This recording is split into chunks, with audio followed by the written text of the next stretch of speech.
apparently, now that Kobe Bryant is living rent-free in some of you guys' minds, Kobe Bryant has missed the playoffs 5 consecutive years. What? Who said that? Excuse me? Since when? That's a damn lie. The truth of the matter is, he's helped me out a great deal. I asked him for advice, he'd give me advice straight from his heart. I've always been, like a big brother and you like a little brother. Vintage Kobe, vintage Michael Jordan. Turn around, fadeaway jumper. Good. That relationship has meant everything to me. When I grew up watching Michael play, my generation saw the highlights and they saw a lot of the fancy stuff. What I saw was his footwork. I saw the spacing, I saw the timing, I saw the fundamentals of the game. He certainly has a lot of skills, and you see that, and he's got a lot of confidence. You got the teacher versus the student. He asked me one question when we went down at half court. Was he willing to give you any advice or give you any secrets? Yeah, he did. Did he? He did. He wanted to know how, when I turn around on my jump shot, how to feel the defense. I told him you should feel the defense with your legs. Kobe Bryant is guarded by Michael Jordan, and the pull away by Kobe Bryant. If you spot up, you see you got to spot up, I'm a dive. All right. How you feel? Pat, then you got to come around and go this way. Use all your momentum to go bam or bam. Hey, Brian, angle that double on a slant more. So where he's going to the back. Okay. A slight, yeah. Back to you. Elbow, Brian! Elbow, Brian! Once again, ladies and gentlemen, it is your boy Lewis, man, and I'm back. Welcome back to my channel on the Lewis Basketball Network. I'm back with another one, with another banger, with yet another video. And the reason I'm still up, ladies and gentlemen, is because I just finished watching on Fox the fight between Manny Pacquiao and Keith Thurman. Now, I just want to do a quick breakdown before I begin my video about Kobe and the whole missed playoff notion, false narrative that's been going around on YouTube. I think Keith Thurman, as much as he made better adjustments in the later rounds of the fight, I think he underestimated the speed of Manny Pacquiao. And if you look at Manny Pacquiao, that dude still got it. As you guys know, Manny Pacquiao won this fight on a split decision. He wins at 40 years old. He says that he's looking to fight in 2020, most likely either against Errol Spence or Sean Porter, whoever wins that fight. And that fight is going to be in Los Angeles on September 28th, and I can't wait for that fight. Manny Pacquiao, man, I said it, man. I said, Keith Thurman cannot underestimate Manny's speed, and he can't allow Manny to get inside. And I just think that Manny's footwork and his ability to hit Keith in different angles really threw Thurman off, man. And like I said, if you saw round one, man, Manny got a couple of good body shots in, and then he was able to set him up with that right hook that knocked Thurman down. And I knew Thurman was in trouble for that from the outset. Thurman adjusted in the later rounds, but it was too little too late, because even if Thurman won, even if he landed more punches, Manny's punches were more effective at the end of the day. And I knew it. I give Keith Thurman props in terms of he allowed, he was a man about it. And look, Manny's conditioning was it was great. Keith Thurman's conditioning was not as good as Pacquiao's, man. And it's damn, Keith Thurman can sure sell a fight. It's just too bad that his fight did not live up to what, his promotions were this whole time, two great champions. Manny proved to you that age is just a number, and that he's able to slow Father Time down. All this thing about Manny Pacquiao going to AARP retirement. And it's funny, I had Keith Thurman winning a 7-5 decision in this fight. I didn't think it was going to be a split decision, but I think round one told me that Keith is going to be in trouble. He was never able to allow himself to step back, because he kept letting Manny get inside, and Manny was able to hit him with some good, like I said, he was able to hit him from many different angles. And I feel like his movement and his footwork really threw Thurman off. And even when Manny started to slow down, Manny's experience played a factor, and he was able to come back when it looked like Keith Thurman was going to get the upper hand in the second half of the fight from round 7 to 12.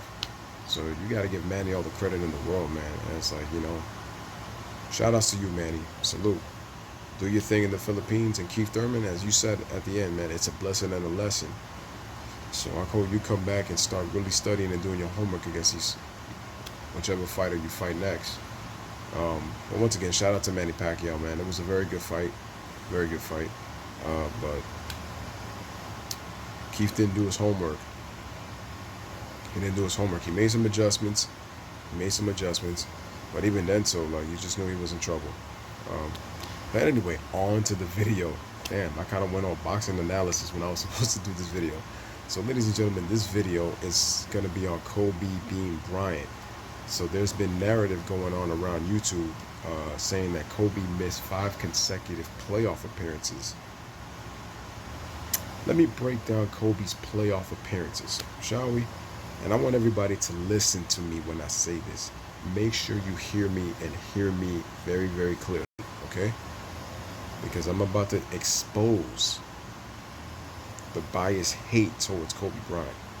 I'm not sitting here talking about Kobe's the greatest. I'm not talking about top 5. I'm not talking about top 10. None of that. What I'm talking about is playoff appearances. Let's begin. 1997, Kobe Bryant's rookie year, was on a 56-win Lakers team that lost in the second round to the Utah Jazz, that won 64 games that year and beat the Lakers in 5 games. That team went on to the NBA Finals to face the 69-win Bulls. 1998. You know, let's go back to 97, the one where Kobe shot 3 straight air balls, right? And shot, I think, 4 air balls in the game. Hey, at least I had the balls to mention it, right? Oh, but you don't mention that, right, Lewis? 1998. Kobe, youngest All-Star in NBA history, still a record to this day. Improves. Lakers win 61 games, one of 3 teams in the West to win 60 games. The other 2 teams, Seattle Supersonics and the Utah Jazz, they won 62. They get swept in the Western Conference Finals to the Utah Jazz, who go on to the NBA Finals to face the Bulls. Then we go to 1999, folks. It was the lockout season. The Lakers were the 4th seed at 31-19.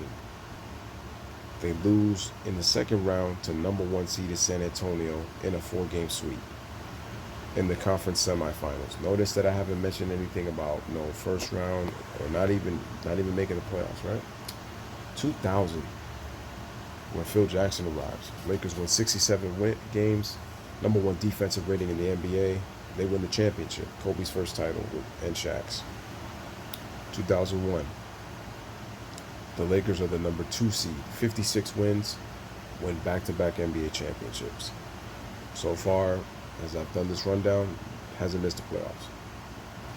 2002, number 3 seed, 58 wins, win the NBA championship for a 3rd straight year. Kobe and Shaq both 3-peat. Shaq wins 3 straight finals MVPs. Oh, and was regular season MVP in 2000, and Shaq should have been unanimous MVP that year. He had a legendary season. 2003, the Lakers win 50 games. The Lakers are the 5th seed. They lose in the second round in 6 games to the San Antonio Spurs, who end up winning the championship that year. 2004, with the additions of Karl Malone and Gary Payton, the Lakers win 56 games. I believe they're the number 2 seed in the NBA. Or no, they're the 3 seed, I believe, because the Spurs won 57. And what happens, ladies and gentlemen? The Lakers lose in the NBA Finals to the Detroit Pistons in 5 games. The end of an era. Shaq gets traded. Phil takes the year off. Kobe's on his own. 2005. Kobe Bryant misses the playoffs for the first time in his career. This is entering his 9th season. He only played 66 games. The Lakers only won 34 games. Lamar Odom missed 18 games in that year, including the last 18 games of the regular season. 2006. The Lakers are the number 7 seed. They win 45 games, and they lose in the first round in 7 games to the Phoenix Suns. 2007. They win 42 games. but they lose in the first round in 5 games to the Phoenix Suns. 2008, Lakers are starting to play well, then Bynum goes down with an injury. Then the Lakers trade for Pau Gasol. The Lakers win 57 games. They're the number 1 seed in the West. Seeds 1 through 8 were separated by a total of 7 games. The Lakers lose to the 66-win, best record in the league Boston Celtics, number 1 seed in the NBA Finals, 4-2. Then we got 2009. Kobe Bryant and the Lakers win 65 games, second best record in the NBA, number 1 in the West, behind 66-win Cleveland Cavaliers, led by MVP LeBron James. Kobe Bryant and the Lakers beat Dwight Howard and the 59-win Orlando Magic with an ineffective Jameer Nelson, who was just coming back from a knee injury. He had made the All-Star team that year, but he had a knee injury. So with his knee injury, he really wasn't as effective by the time he came back for the NBA Finals. The Lakers win 4-1. Kobe wins his 4th ring and his first Finals MVP without Shaq. 2010, the Lakers once again number 1 seed, 57 wins in the Western Conference. Win the NBA championship, and Kobe gets his revenge against the Boston Celtics, winning in 7 games, 4-3. Kobe wins his 5th title and 2nd straight Finals MVP without Shaq. Then we go to 2011. The Lakers win 57 games for the 2nd straight year. This time, they get knocked off in the 2nd round in a 4-game sweep at the hands of the Dallas Mavericks, with Dirk Nowitzki and those shooters, veteran core Mavericks. 2012, and see, this is where people are going to start talking this crap about Kobe missed 5 straight playoff appearances. The Lakers made the playoffs in 2012. As a matter of fact, that year was the lockout season also, but this one was a 66-game lockout season. The Lakers made the playoffs. They beat the Nuggets in 7 games in the first round. They got knocked off in the 2nd round by Kevin Durant, Russell Westbrook, and that young and James Harden, let's not forget, 6th Man of the Year Harden, and that young and hungry Oklahoma City Thunder team in 5 games. And guess what? That Thunder team went to the NBA Finals that year, and they ended up losing to LeBron James, Dwayne Wade, Chris Bosh, and the Miami Heat, 4-1. 2013. Dwight Howard enters the season with a bad back. Dwight Howard during the season tears his labrum. Steve Nash misses 33 games after getting hit by accident by Damian Lillard with I think his knee ended up hitting his shin, causing a pinched nerve to cause him to get back problems. Steve Nash misses 33 games, folks. Pau Gasol has a knee injury, also has a hamstring problem. He misses 32 games. The Los Angeles Lakers starting lineup of Dwight Howard, Kobe Bryant, Steve Nash, and Pau Gasol played a total of 6 games together the entire season. Kobe was really the only player really healthy. Kobe Bryant gives you 27.6 rebounds and 5 assists. The problem was, because Kobe was playing 38 minutes a game and going full throttle due to the injuries, Kobe Bryant gets injured against the Golden State Warriors trying to drive on Harrison Barnes. He tried to push off.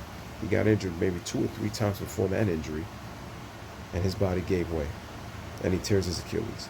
But guess what, folks? The Lakers made the playoffs that year. Kobe wasn't there to perform due to the injury, but Kobe Bryant willed that team into the postseason with the amount of injuries they had. And Mike D'Antoni as the coach, trying to make Pau Gasol into a corner 3-point shooter so that he couldn't clog the paint with Dwight Howard, because remember, they had 2 bigs that are known to be in the paint, in Pau and Dwight Howard.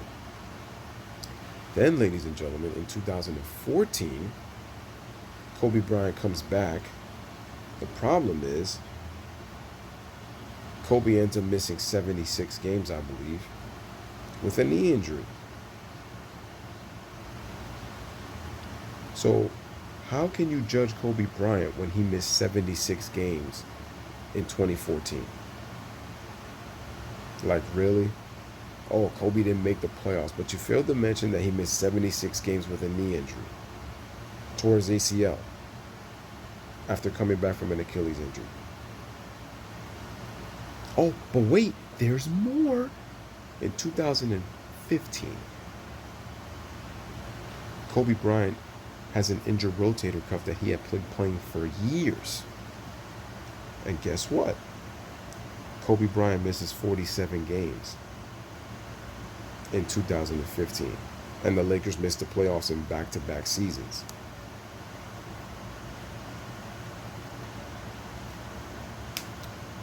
But Kobe Bryant missed 47 games. He missed 76 games the previous year. That's already 113 games. And then if you include the last 4 from his injury, that's 117 games, folks. So what are we talking about? See how you mentioned that he missed the playoffs consecutively without context? And then 2016, the Lakers really had nothing to play for right there. They transitioned to a young team. Yeah, people want to say, well, Kobe Bryant took that pay. He took the 2-year, $48 million deal. The Lakers could have got other players. The problem was Kobe Bryant was aging much faster due to his injuries. That's the biggest reason why guys couldn't play with him. That Achilles injury changed everything. It changed everything. And then if you look at Kobe's last season, because he was being bashed by the media so much, because Kobe Bryant was trying to show that he could still play at a high level, but his injuries had caught up to him, Kobe Bryant had decided to retire. Right? So he decided to retire. He was getting bashed by the media. Kevin Durant stood up for him. And then Kobe got admiration and love around the league. And the Lakers missed the playoffs even though Kobe played 66 games. And like I said, he showed flashes, but he was a shell of himself after he injured his Achilles. So this whole notion that Kobe Bryant missed the playoffs 5 consecutive years, if I broke it down for you, he missed it in 2005, he missed it in 2014, and he missed it in 2015 and 16. That's 4. He missed 3 in a row. 2013 does not count because the Lakers were in the playoffs at the time he got injured. So what are you talking about 5 straight years, man? Really? 5 straight years? Because 2005, that was the first time he missed the playoffs in 9 seasons. And then in 2014 was the first time that Kobe Bryant missed the playoffs in 9 seasons. So what are we talking about, folks? What are we talking about? You see how I just exposed another Kobe Bryant myth? Like I said, people are talking about, oh, you hate LeBron James so much. But Kobe Bryant's living rent-free in your minds because y'all keep talking about how much y'all hate him, but you can't seem to get him out of your head. Well, it must be the Kobe Bryant booty boys as we're talking about, right? So, I just showed you from 1997 all the way to 2016 that although Kobe Bryant has missed the playoffs, he hasn't missed it 5 times. He played most of the 2013 season, so that doesn't count. Kobe may have not performed in the postseason, but you said that without context. But anyway, once again, ladies and gentlemen, this is your boy Lewis with another one. Let me know what you guys think in the comments on the exposed 5 straight playoff missed appearances by Kobe Bryant. You already know, as always, bless up, live, laugh, love. Thanks for watching the video. You already know the deal, man. Salute to Manny Pacquiao. Follow my boy from the Philippines. Hit that damn out. That they could beat us. Obviously, what happened in 08. But the physicality of their team, how smart they are, extremely well coached, and the guys make big shots. I mean, it was tough. They weren't going to beat themselves. We had to beat them. We know what it means as a team, but what about individually for you? Just got one more than Shaq.